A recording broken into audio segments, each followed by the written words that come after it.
the PRC throughout Central and South America continues to attempt to use its soft power to gain a foothold. They use direct aid to countries that need it.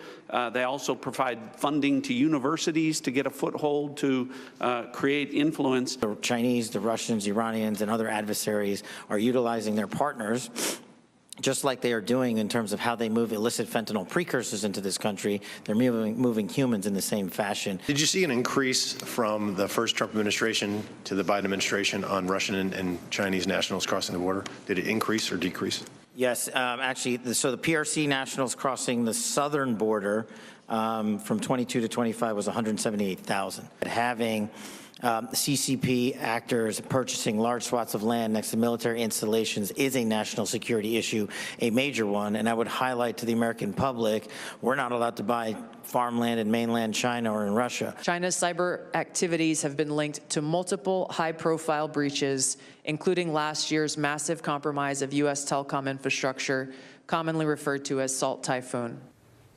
That number, Mr. Chairman, that we just heard in terms of Chinese nationals crossing the border, that was much higher than anyone expected.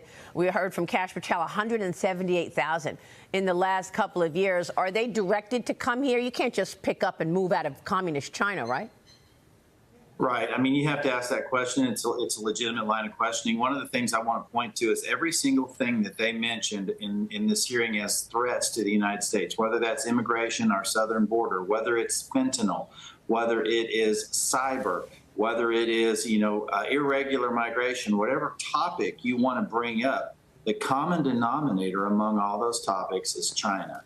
And that was echoed throughout the hearing from those principals on that panel. So what do you think ought to be done about that?